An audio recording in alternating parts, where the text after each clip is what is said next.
வணக்கம், வெல்கம். இது சிம்பிளி சமையல். நான் உங்கள் ரேகா. எல்லோரும் நலமுடன் இருக்க இறைவனை வேண்டுகிறேன். நம்ம இன்றைக்கி செய்ய போகிறது ஒரு டேஸ்டியான லஞ்ச் காம்போ. அது நீங்கள் நாளைக்கு லஞ்சுக்கு செய்கிறதா இருந்தாலும் சரி, இல்லை லஞ்ச் பாக்ஸுக்கு கொடுத்து அனுப்புறதுக்கு செய்கிறதா இருந்தாலும் சரி, அரை மணி நேரத்தில் ரெண்டுமே அல்டிமேட்டாக செஞ்சு முடிச்சிடலாம். டேஸ்ட்டு சூப்பராக இருக்கும். செய்கிறதும் ரொம்ப ரொம்ப ரொம்ப ஈஸி. இதை இன்றைக்கி நம்ம செய்ய போகிறது மஷ்ரூமும் பட்டாணி போட்டு மஷ்ரூம் மட்டர் மசாலா, அதுக்கு ஜீரா புலாவ். இது ரெண்டும் ஒரு சூப்பரான காம்போ.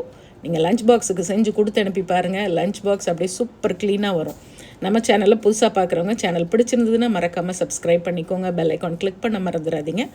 ஆல் பட்டனும் ப்ரெஸ் பண்ணிவிடுங்க. அப்போ தான் நான் போடுற வீடியோஸோட நோட்டிஃபிகேஷன் உடனே வரும். நீங்களும் மிஸ் பண்ணாமல் பார்க்கலாம். வாங்க நம்ம இப்போ கிச்சனுக்கு போய் சூப்பரான இந்த லஞ்சை ரெடி பண்ணலாம்.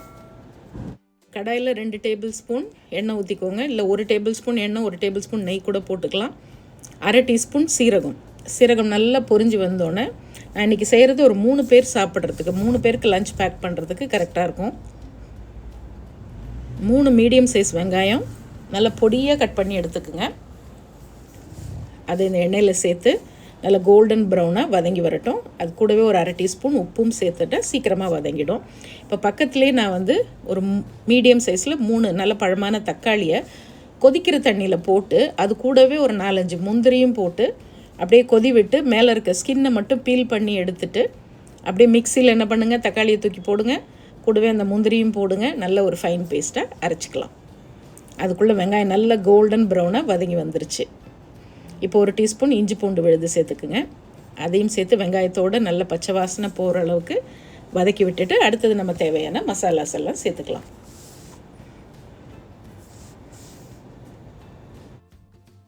உங்கள் வீட்டு சமையல் அதிக சுவையாகவும் சீக்கிரமாகவும் செஞ்சு முடிக்க நீங்கள் எல்லோரும் என்னை ரொம்ப நாளாக கேட்டுட்டு இருந்த என்னுடைய ஸ்பெஷல் செந்தூர் மசாலாஸ் இப்போ உங்களுக்காக தயாராக இருக்குது. தேர்ந்தெடுக்கப்பட்ட முதல் தரமான பொருட்களை கொண்டு ட்ரெடிஷ்னல் கிரைண்டிங் ப்ராசஸில் எங்கள் வீட்டுக்கு நாங்கள் எப்படி அரைப்போமோ அதே மாதிரி உங்களுக்காகவும் நானும் என்னுடைய குழுவும் சேர்ந்து செஞ்சுருக்கோம்.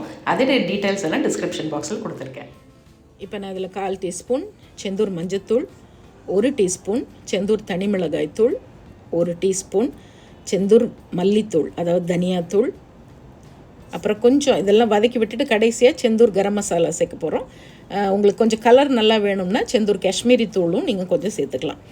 இந்த செந்தூர் மஞ்சத்தூள், மிளகாய்த்தூள், தனியாத்தூள், காஷ்மீரி மிளகாய்த்தூள், கரம் மசாலா, இது 5 நீங்கள் வாங்கி வச்சுக்கிட்டிங்கன்னா நல்ல டேஸ்டான விதவிதமான சப்பாத்தி, இந்த புலாவுக்கு gravies, veg and non-veg gravies நிறைய நீங்கள் செய்யலாம். இப்போ நம்ம அரைச்ச அந்த தக்காளி முந்திரி பேஸ்ட்டையும் உள்ளே சேர்த்து நல்ல ஒரு 2 நிமிஷம் வதக்கி விடுங்க. வதக்கி விட நல்ல எண்ணெய் பிரிஞ்சு வரும். இப்போ கொஞ்சம் சிம்மரில் வச்சுட்டு ஒரு 2 நிமிஷம் இந்த பச்சை வாசனை எல்லாம் போகிற அளவுக்கு மூடி வைக்கலாம். ஏன்னா முந்திரி சேர்க்கும் போது தீ கொஞ்சம் தனிவாக இருக்கணும், இல்லைன்னா அடியில் பிடிக்கும். அதுக்காக தான் ஒரு 2 நிமிஷம் இது நல்லா இந்த பச்சை வாசனை போகிற அளவுக்கு கொதித்து வரட்டும். அதுக்குள்ளே நம்ம காளானை நல்லா வாஷ் பண்ணிவிட்டு 2 கட் பண்ணி வச்சுருக்கேன். நீங்கள் இதில் காளானில் தான் செய்யணுன்னு இல்லை. காளானுக்கு பதிலாக இதே கிரேவியில் பன்னீர் போட்டு செஞ்சுக்கலாம். அப்படி இல்லைன்னா இதே கிரேவியில் சோயா போட்டு செஞ்சுக்கலாம். ஒன்றுமே இல்லையா, உருளைக்கிழங்கும் பச்சை பட்டாணியும் சேர்த்து இதே கிரேவியை கூட செய்யலாம். காலிஃப்ளவர் போட்டு செய்யலாம். நிறைய ஆப்ஷன் இருக்குது. ஒரு நாளாக நீங்கள் ஒரு தடவை ஒன்று போட்டு செஞ்சு கொடுக்கலாம். இப்போ இதை 2 நிமிஷம் நல்லா இந்த கிரேவியோடு இந்த மஷ்ரூமை நல்லா வதக்கி விடுங்க. 2 நிமிஷம் போதும் மஷ்ரூம் வேகிறதுக்கு. இன்னும் இப்போ கெட்டியாக இருக்க மாதிரி இருக்கா, மஷ்ரூமே கொஞ்சம் தண்ணி விடும். அதனால தான் நான் தண்ணி எதுவும் சேர்க்கலை.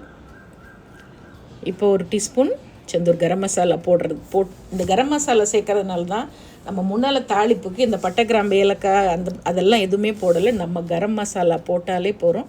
அருமையான டேஸ்ட்டும் அந்த ஃப்ளேவர், அந்த அரோமா அவ்வளோ சூப்பராக உங்களுக்கு கிடைக்கும். இப்போ நல்லா வதக்கி விட்டாச்சு.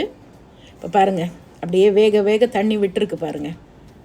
இப்போ நான் 100 கிராம் பச்சை பட்டாணி, இது ஏற்கனவே வேக வச்ச பட்டாணிங்கிறதுனால இப்போ சேர்க்குறேன்.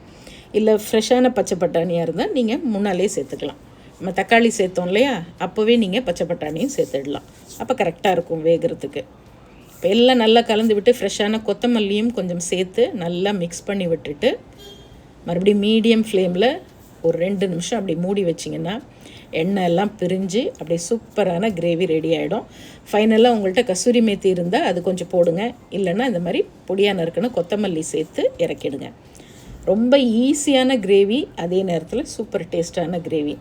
நான் வந்து ஜீரா புலாவ் ஏற்கனவே 2 நம்ம சேனலில் இருக்குது. பட் இருந்தாலும் நான் சிம்பிளாக உங்களுக்கு சொல்கிறேன் பாருங்களேன். நான் இன்றைக்கி வந்து 2 கப்பு பாஸ்மதி அரிசி எடுத்திருக்கேன். ஒரு 10 நிமிஷம் அரிசியை ஊற வச்சுருங்க.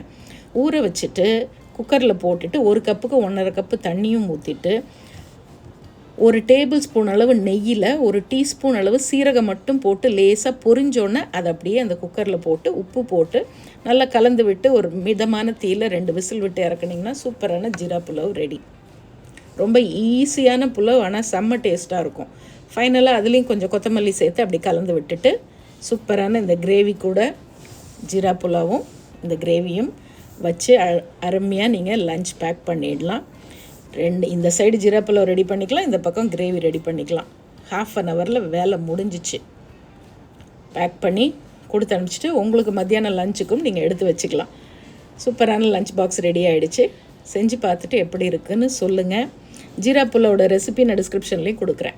நம்ம சேனலை ஃபேஸ்புக்லேயும் இன்ஸ்டாகிராம் பேஜ்லேயும் ஃபாலோ பண்ண மறந்துடாதீங்க. அதோட லிங்க் டிஸ்கிரிப்ஷனில் இருக்குது. இன்னொரு ஃபேண்டாஸ்டிக் ரெசிபியோட மறுபடியும் பார்ப்போம். Take care. பபாய்.